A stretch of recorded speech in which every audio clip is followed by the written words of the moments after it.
Strategic Coach is the ultimate destination for successful, talented, and ambitious entrepreneurs looking to accelerate their success and transform their lives. Take the next step at strategiccoach.com. Hi, Shannon Waller here, and welcome to Inside Strategic Coach with very special guest, David Braithwaite. David, I am so excited to be talking to you today. You are a phenomenal coach in the UK for our workshops. And I actually got to know you before you were a coach, which was really fun at a bunch of events, some of which were in the UK where I got to go. So that was super fun. But I am excited to kind of share your perspective on your entrepreneurial journey, how you got here, why you're a strategic coach, associate coach. I don't think I've ever actually asked you that question before, and kind of your take on entrepreneurship. So thanks very much for joining me today. It's a pleasure. Any excuse where I can talk about myself, I'm quite happy to do that, but also share the love of Strategic Coach as well, because it is an amazing community. And I read this the other day. The definition of community is a group of people who agree to grow together. And that to me is what we are. So the more conversations that we can all have, the better. Oh my gosh, that is the best definition I've ever heard. And that perfectly describes Coach. Thank you. There we go. That was a big gift to my day. I love that story. All right. So, because you and I can both wax eloquent on all things coach, but let's start with you. You've been an entrepreneur for a very long time. So how did you become an entrepreneur? How did it start? Was it something that propelled you? Was it, there was no other choice? How did that land? How did that work? I think it was a combination of all of those things, really. And it's interesting. I was just having a conversation earlier on today with a client of ours because their son's just finishing university and all this sort of stuff. And we got talking about education. And I was rubbish at it. I hated school. I couldn't see the point of school because I didn't know what I wanted to do.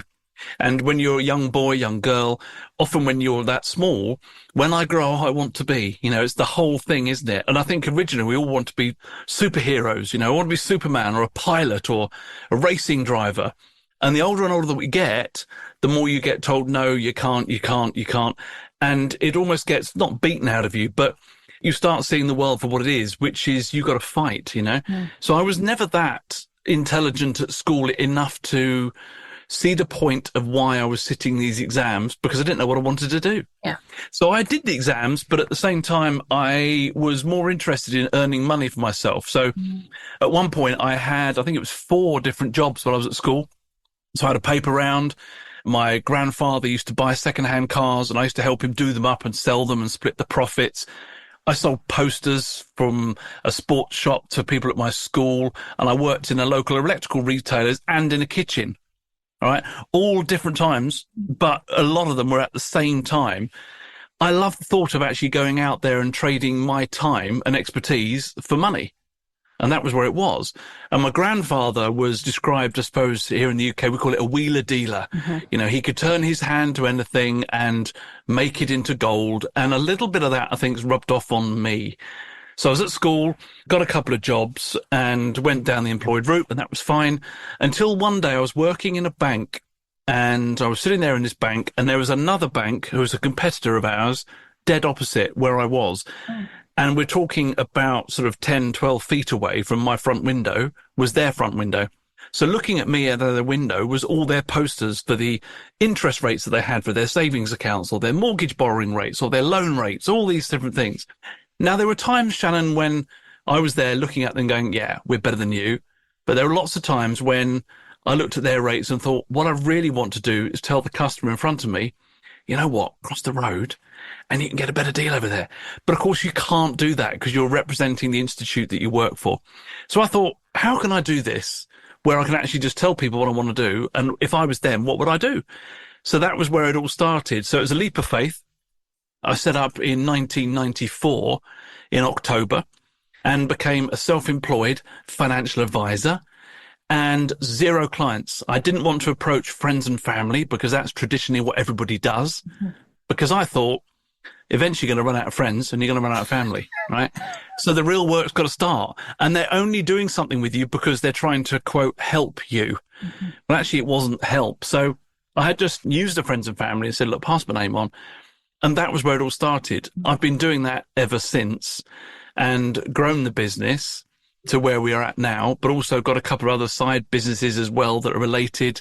and some property, which I rent out as well. So it turns into all sorts of things, but it all starts with that initial leap of faith of going, I'm going to do this. And you know what? There's a gut feel that you just think sometimes when you're going to do something, it just feels right. And almost all the negative that's there, you think I can deal with all that because I'm so positive about what I'm doing and I know why I'm doing it. And that's a big thing, isn't that? What's your why? You know, why are you doing it? And for me, the motivation was really basic, but just tell the truth. You know, that was what it was. So that was where I started. Oh my gosh, I love that story. A couple of things I want to pull out. Dan and I actually just recorded an episode. It will be coming out shortly. And the thing is, what if entrepreneurship is simply the best expression of your unique ability? What if that's your unique ability in the world? And that is exactly what I was thinking of when you were talking. It's like, yeah, the other things that you tried, including school, just didn't fit. And then you leaned into, you trusted your instincts, your gut. Fortunately, you had the model of your grandfather to kind of lean into that. Now, here's the interesting thing. You said you were rubbish at school, David. Oh, I was beyond rubbish. There's rubbish and there's below rubbish. I was lower than that. So just to give it some context here, Shannon. Do you know how much fun it is for a Canadian to say rubbish? Well, we'll see if we can throw a few more words in.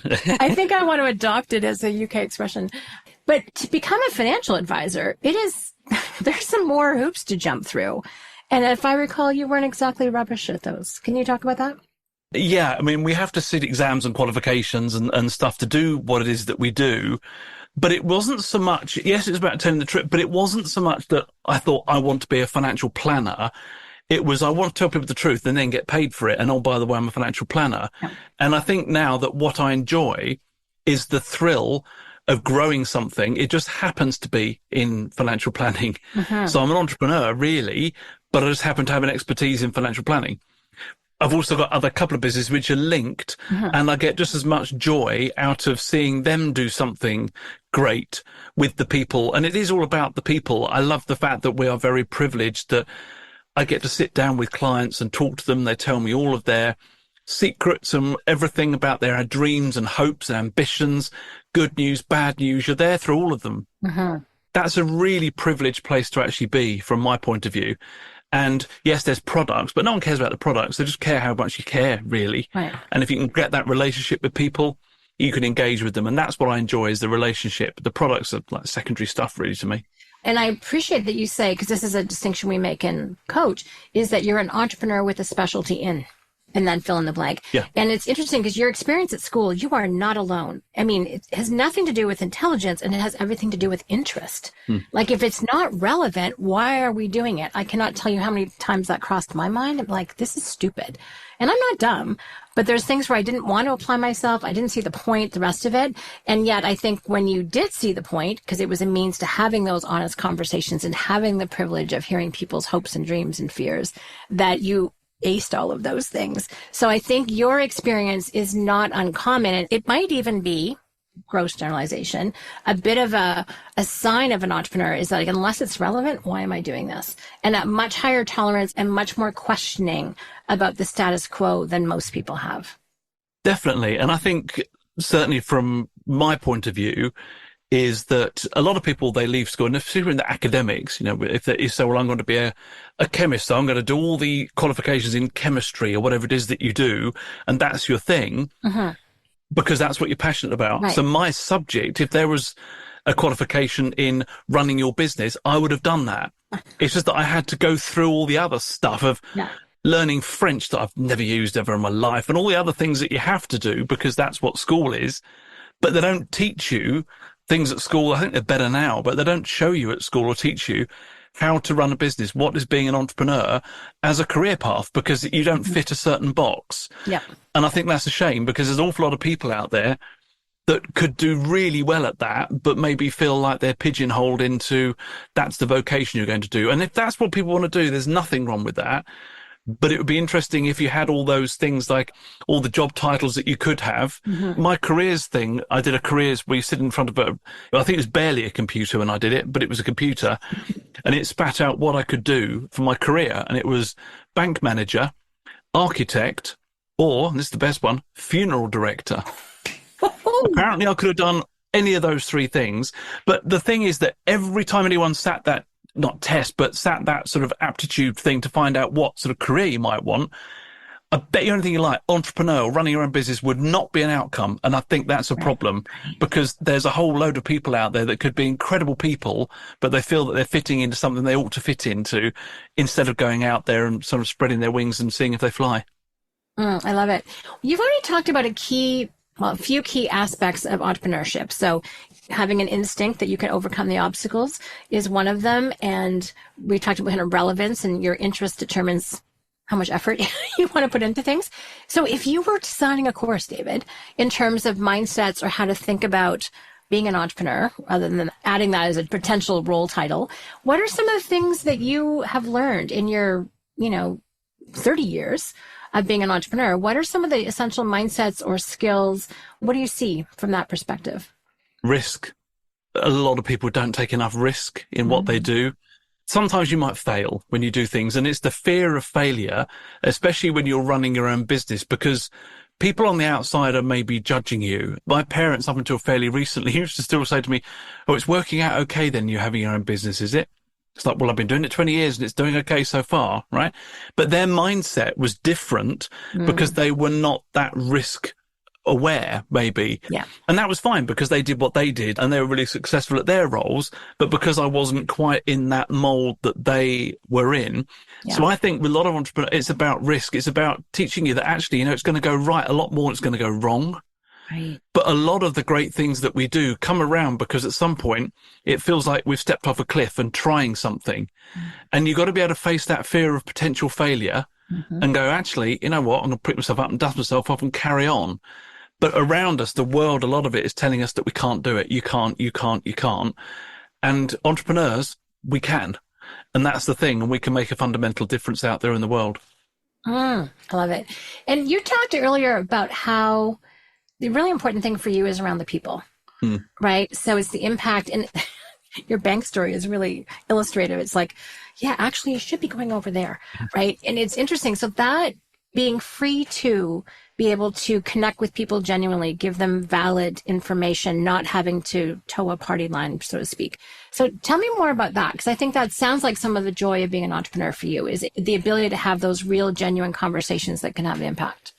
Yes, to have those real conversations, have an impact, but also to experiment as well with your business, to play with it a little bit, to say, well, actually, what if we did, I don't know what you're thinking about, a marketing idea, or what if we did a podcast, or what if we did a new brochure on this? What if we wrote a book?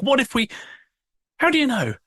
Well, you can go out there and just do it, can't you? You haven't got to go through layers and layers and layers of management who will largely probably take the credit if it's a good idea and tell you it's you when it's a bad idea. You could just go out there and try it. And that's what we should all be doing a lot more of, is just going, actually, I'm going to try something where you could just test it on the market. As Dan says, test it on the check writers is what he says, isn't it? Yeah. Yep. So you go out there and go, will this work? I don't know. Well, let's do it. And there's something quite fun about the adventure of seeing. And if you do get some business from it, it feels like, although there's effort's gone in, it feels like I've got something for free there. I created that. I made that happen. And you can't beat that as a buzz as an entrepreneur, where something happens as a result of an idea that you've had that's made a difference, something, and you've got an order, a new client, whatever it is that we do. That's a real buzz. And I love that. I love the fact that we should all experiment a bit more and we can test things and try things, and who knows where it could lead. As you're talking, I'm thinking about all the things I made up, right? Yeah. Team Success Podcast, 10 years, doing the Inside Strategic Coach podcast with Dan, 9 years, writing my books. It's like, yes, there's something. Why did I start a podcast? Because I saw Paul Cullen do a 9-minute podcast during his 10-minute talk at a Joe Polish Genius Network event. And I'm like, oh, that looks a lot easier than writing a blog, which is what I've been thinking about. And then I did it. I was the first one to have a podcast coach. Yeah. I just made it up. And it turns out it's a super fun way to have amazing conversations with people like you. And there's something also, let me see if this resonates with you, David. I needed an outlet for my creativity. I needed an outlet for my insights, because I love talking about team success and entrepreneurial teamwork. So I needed an expression of it. And writing was going to take too long because I'm a much faster talker than I am a writer. We are so alike, I can't tell you. Really? Oh my gosh, Yes. That's so fun. So what are some of the things you've made up? What are some of those expressions of your creativity? Well, some time ago, I used to listen to a guy who was doing a phone-in on a local radio show.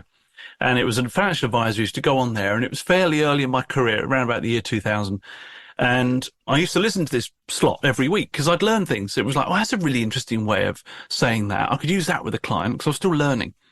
Then one day they said on the radio, unfortunately, the financial advisor, we're going to bring you today. Because I used to time my diary to make sure I was in the car on a Wednesday lunchtime when he was on. And so unfortunately, we can't bring you the normal piece today in the show because unfortunately the advisor's died. So I saw this as an opportunity. Now, it's very sad for the family and everything else, but I thought, hang on a minute, I could do this. So I literally experimented. I rung the radio station up and said, I can do that. And they said, have you done it before? I went, yeah. Right. Had I? No. But in my head, I had. In the car, I'd been doing it. I'd been talking as though it was. So 2 weeks later, I find myself in a radio station. And she says to me, oh, aren't you going to put your headphones on? I'm like, oh, God, because of course she thinks I know what I'm doing. I've been winging it now for nearly 25 years. I'm going on the radio every week and doing a radio show live still to this day. But if I hadn't have had that, oh, what if I just, it's like sliding doors, isn't it? Maybe it gone to something else. I don't know. But I'm forever grateful. And doing that, I discovered my unique ability, right? By doing that. Mm. So those sort of things where you can just experiment. I'm thinking, actually, what's to lose? They could just say, what's the worst going to happen? They're going to say, no, we're not interested. Thank you very much. Well, I'm no worse off, am I? Yeah. But you don't know until you try some of these things or experiment with some of these things. And a lot of the things where you just think, this is my gut feel, I'm going to experiment with this, could turn out to be the best decision you've ever made. And that was fundamentally one of the best decisions I've made in my career, to ring up that radio station when I didn't know what I was doing. I love it. So what I'm hearing is that, like, don't be risk averse. Just be willing to experiment, be willing to try, be willing to test. No. And also be resilient. Like, know you can dust yourself off. Failure's not an end. What was the expression I've heard for fail? It's like first attempt in learning. That's it. If you want to make it an acronym. Or you can call it, it's a great story to tell your friends and family. 100%. The failures are actually more interesting sometimes. Yeah, people love adversity. You know, imagine you have a motivational speaker on stage. He said, well, I built this business and it all went well. What? You don't want to know that, do you? So for people that are listening, Shannon Lee spat her water out then. But, you know, people want to know, well, how did you triumph over the adversity? What did you try? How was it for you? Where did you fail? Because people want to learn from other people's mistakes rather than make their own. Yeah. But it makes for a far more compelling story and certainly a more interesting life. 100%. You know, a lot of people that strive to get all these wonderful things in their life. It could be the car, the house and everything else. And there's this brilliant poem that if people want to look this up, it's called The Dash. And this poem, The Dash, it's all about a person who dies and he's born in this age and he died at another year. And it's all about how did that person spend their dash? Mm-hmm. And we all strive lots of these things for the cars and the house and everything else. But actually, if I wasn't here anymore, this is being really quite morbid now. I'm not trying to make it morbid, but what are they going to say about me when I'm not here? Yeah. Oh, David, it was great. I had a lovely house and car. They're never going to say that. They're going to remember you for what stories that you had, what you did and what difference that you made out there in the world and what positivity you brought those people around you that loved you. Mm-hmm. And that to me is really, really important. So material things are great, but actually doing, trying, testing, failing, winning, that's what life's all about. It's grabbing it with both hands and along for the ride and just going for it. It's great. You know, we're very lucky. What the chances of us being alive right now is huge. Yeah. So we need to make the most of it. I read it. It's like you're the culmination of hundreds, if not thousands of people who loved each other, which is kind of, if you don't think you're unique or loved, you are, which is really cool. You'd mentioned unique ability, David, in your unique ability. You said, out of that, I discovered my unique ability. So is there a way to easily put that into words? Oh, I've got lots of that. But my unique ability is being able to communicate with empathy to people in a way that's genuinely connecting. It was along those lines.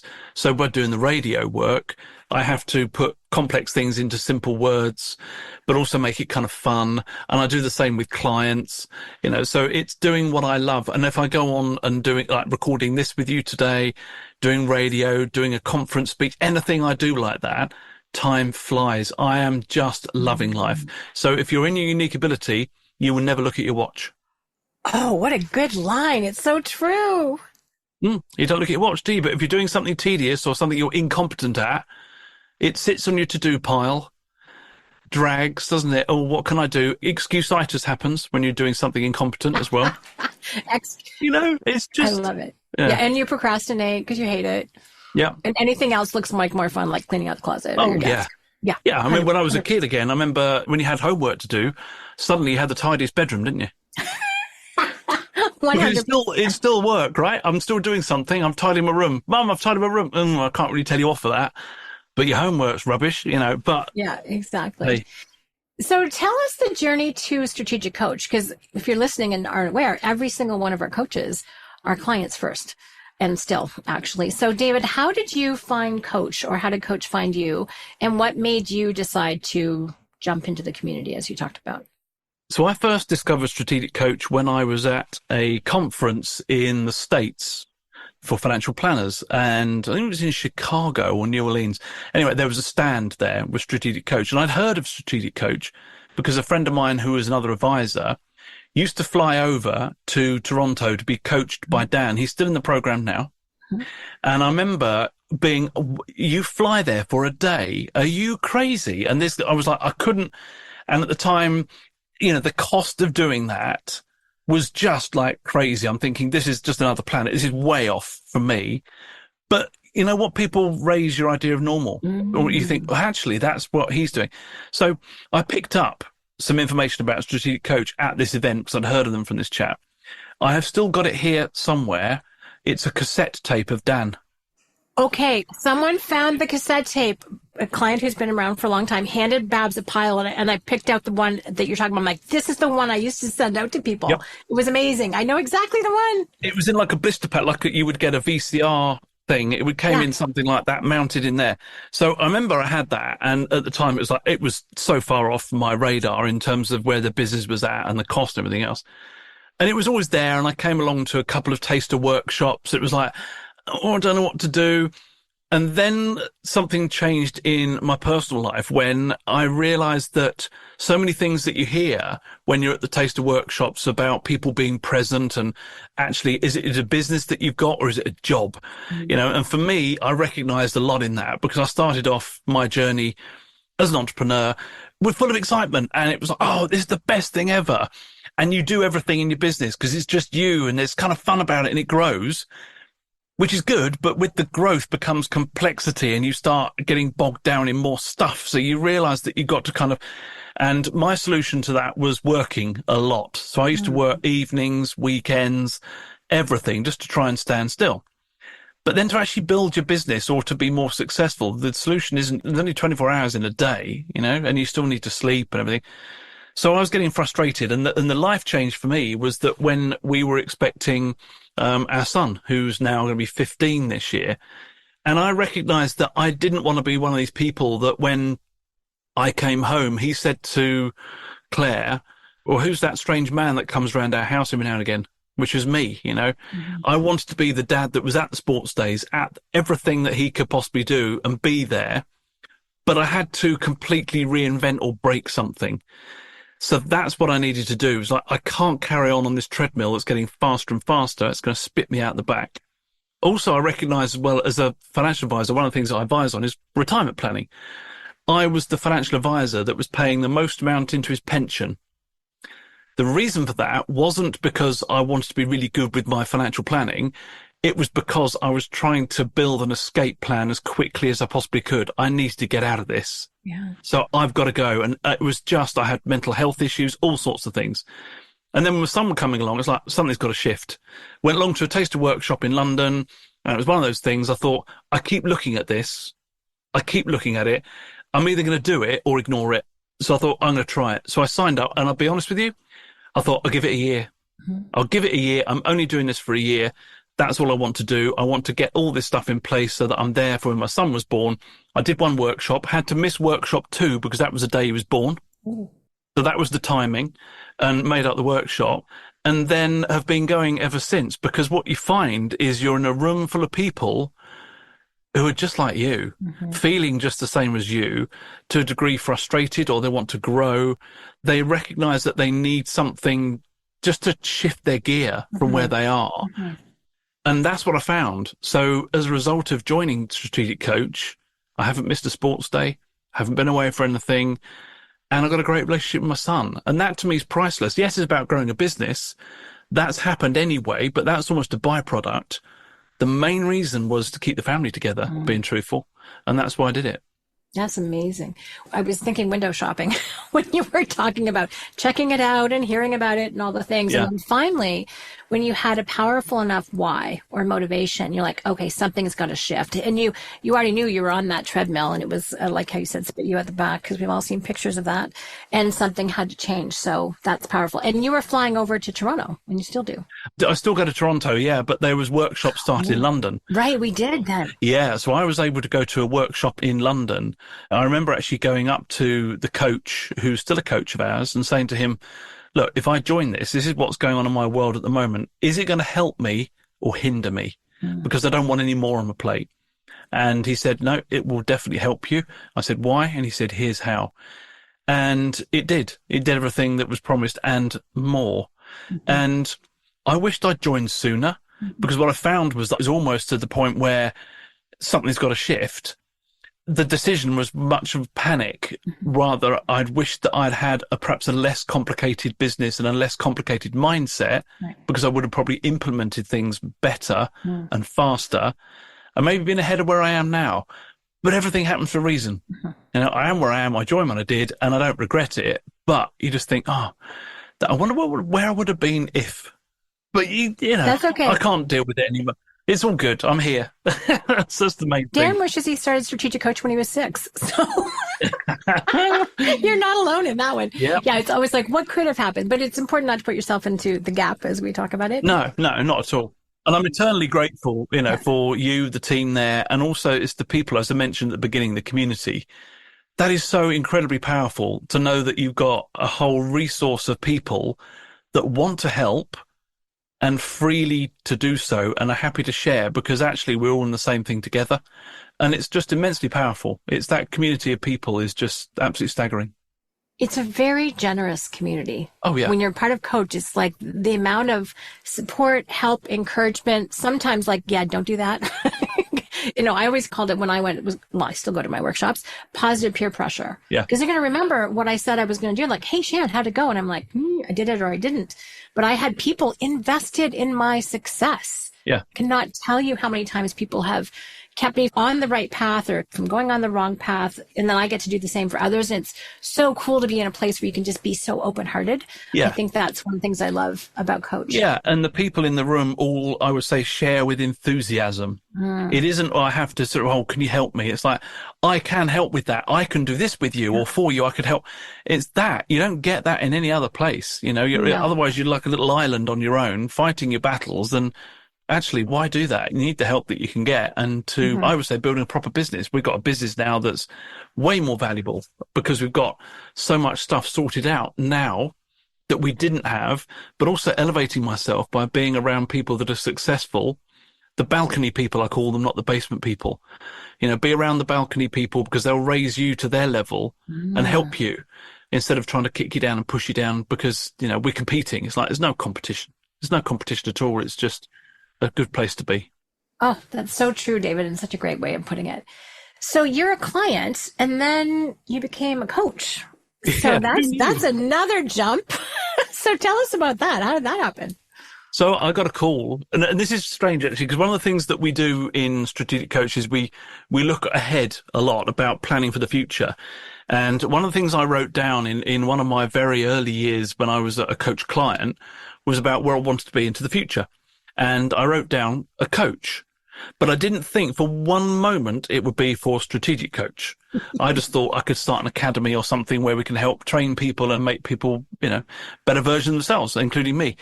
So when the call came through, I was like, well, you got the right number. First of all, no, it was all fine. I was like, what, me? Because I never think that I'm that particularly clever or anything different to anybody else at all. So I was very sort of humbled by it. I was like, wow, okay. So I then went over to Toronto, had an audition, and I prepared and over-prepared and prepared a bit more. And I went in it thinking, if this doesn't happen, it was the right thing. But it won't be because I didn't do enough to make sure that the odds were in my favor. And I thought about why I actually wanted to do it as well, which was so that I can stand at the front of the room using my unique ability, which is helping, talk out in public or whatever, but also so that other people can have a similar experience to me. And I feel like a little bit like it's, pardon this analogy, like a conductor of an orchestra. So the orchestra's all in the room, and it's my job to make sure that everyone sort of is getting the best out of each other and complementing each other. And you see from workshop one, and I can still remember how I felt in workshop one, still remember it to this day. So I can really empathize with them and try and bring these people out of themselves a little bit and actually see the wonder in their eyes. And when they leave day one, they're like, oh my goodness. And you think you've helped create that, and the tools of the conversation pieces to bring in bits. And so that was how it all started. And I love it. And I've made some brilliant friends. We've got somebody who met his wife to be through Strategic Coach in my first ever workshop. There's loads of things that have happened. You never know quite where it's going to take you. And I'm very privileged. It's like when I said about doing the radio, every time I'm in front of clients to coach them, I think it's an amazing privilege and an honor to be able to do that. And they've chosen to share that part of their time, their world, their life with you and the community that they're with, the other people, participants at that point. And that's something we should never take for granted. I love how you talk about that. It's the conductor is perfect, because I know when I'm coaching in my groups, the nice thing about being a coach, especially with our entrepreneurial community, is that we're responsible, to be prepared for our part of it. But it's a collaboration. It's a conversation. I'm 50%, you're 50%. The clients are the other 50%, right? And it's facilitating those conversations, that generosity, that open-heartedness we talked about, and helping people to, what's the next step to having a self-managing company? Once you've got the right mindsets, the behaviors follow that. And I love how you talked about like the business success, because I'm sure your company's growing exponentially. It's a byproduct. You have the quality of life you want with your family, in particular your son, and your business has grown as a result of that passion and as a result of that commitment and as a result of that drive. So people think this is the goal, but actually the goal is often a byproduct of another intention that you have, which is really cool. Yeah, it's living life in balance, really. A lot of it, it's for what you do to bring in the money and the business that you have, balanced up against your friends and your family and loved ones. If you haven't got them, the other bit isn't important. Without the other bit's not important. So everything's in unison, which is why I mentioned that, in the group that we've got, someone's found his future wife. That's fantastic. Now, I don't know how big his business is. I don't know, but that's the thing that's come out from it. But he's a lovely man. And it's one of those things that I've made so many good friends with them. But yeah, I never take it for granted. Always at the front of the room or in front of the screen, and genuinely interested in people. And I think the fundamental difference with Strategic Coach as well is that we as the coaches, I'm running my own business, so I'm down there in the trenches with you. I've been there and got the T-shirt from lots of things, and lots of people in the room have gone and got different T-shirts to what I've got. But we've all got one thing in common, which is to help each other and to grow and to be in that supportive community. I love it. Now, you were building up your pension fund so that you could stop. Do you ever see yourself stopping? Because it sounds like you're having way too much fun, just saying. No, could I answer that any quicker? No, I mean, there's plans for what we're going to do with the business, but what will happen is that the business will free me up from the bits that I don't necessarily want to do anymore, leaving me freer to do the bits that I really do want to spend more time in. So there is a plan for all of that to happen. And that will happen. I know it's going to happen. It just will. But without Strategic Coach, there wouldn't have even been a plan. It would have just been carrying on as you were before, and frustration and all sorts of things. So what I've now got is I would say I've got a business. I've got a self-managing company, which, my younger self would not have believed that in that day one in that workshop. Here's the other thing as well. I think that I mentioned about how I felt in the first workshop is I think imposter syndrome is a really good thing. If you're not feeling imposter syndrome, I think you're in the wrong room because you've got to feel a bit uncomfortable. You should go into now it's not uncomfortable in a workshop, clearly.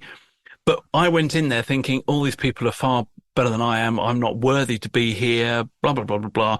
And my self-talk was quite negative. I didn't want anyone to call on me. I hid. So I wasn't trying to draw attention to myself. Nothing. And I still remember that feeling of being so uncomfortable and wanting time to, but you know what? After workshop 2, workshop 3, that is exactly where I need to be in the headspace.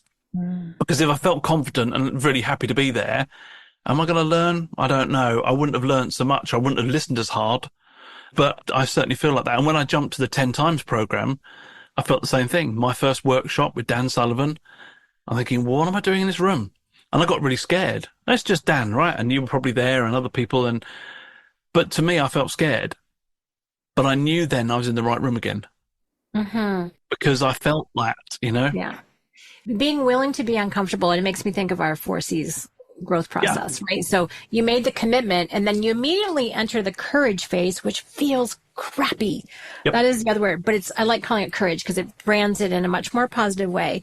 And then you develop the capabilities and then you develop the confidence. So it's that willingness to commit to a higher level where you do not yet have the capability. Yeah. That's actually, we were talking about mindsets earlier. That's a critical mindset. I love how you've demonstrated it each time for yourself as you've gone through your whole 30 plus year career, is that willingness to make yourself uncomfortable, jump to a higher level, even you have no clue yet. Yeah. Right? But you are committed. And uncomfortable is where growth is. Yeah. That's it. If you're comfortable, you're not growing. Yeah. The best things in life are on the other side of fear. I always say that. And if we're not feeling the fear, are we actually growing? Are we developing? Are we changing? You've got to be a little bit scared sometimes, not in a horrible way. I think to be a little bit scared every now and again is a really healthy thing, because you learn so much from that, how you deal with it, how you feel at the end of it. Yeah. And it's like if you do anything where people say, oh, how do you go and stand in front of people and talk? I said, well, I'm all good with that, but ask me how I feel when I've done it and I can conquer the world, right? Because you do these things because you don't do it maybe how you feel, but it's the process that you go through to get there and how you feel at the end of it. And that, wow, oh yeah, I nailed it. I can take on the world. That's where your growth was. That's how you've grown. That's how you know you've grown, when you feel like that. I love it. And that allows you to kind of, in terms of self-managing company, expand your freedom of time and money and relationship and purpose, which is what you talked about for your future. So that's exciting. That was a great coaching for someone, looking at the next step for their business or even joining Coach. Any last words about Coach? If someone's kind of curious about it, they're window shopping as you were, any last words of wisdom for that? I would say if you are a little bit nervous about it, that's the growth signal. We just talked about it. So do as I did and go join for a year. And then years later, you'll still be there. I guarantee it. But if something feels instinctively right, like you're thinking, I'm looking at this, I should be doing something more. You're already listening to this podcast. You're already looking at Coach. There's a reason why you are. Yeah. Okay. And it's just your brain trying to tell you something. You just got to join up and see what it's all about. The magic is in there. And you will have a ball. You will have an absolute ball, and you'll wish, like me, you did it sooner. Brilliant. Thank you so much, David. So if someone is thinking about it, wants to learn more, wants to have a great discovery call to see whether or not it's the right fit for you now, please just check us out at strategiccoach.com. That is by far the best way to get in touch with us. David, thank you. I love hearing about your journey, especially like your motivation for joining Coach is really cool. That trust in yourself to have a business, the mentorship from your grandfather. For me, it's really special to know those things. And you've just laid out a really clear path, and I can 100% see the through line. And I am grateful for your unique ability and the fact that Strategic Coach clients get a chance to benefit from that. So thank you, my friend, for being you. Thank you for having me. It's been a joy. It's lovely to have a chat with you and anybody about Strategic Coach. I'm very enthusiastic about it, and I'm happy to help out at any time and talk to anybody. And I'd love to see people in a workshop when they come up to me and say, I listened to you on a podcast and I joined because of that, and I'm here. That to me would be a real win. Let's make it happen. I love it. Thank you, David. Thank you.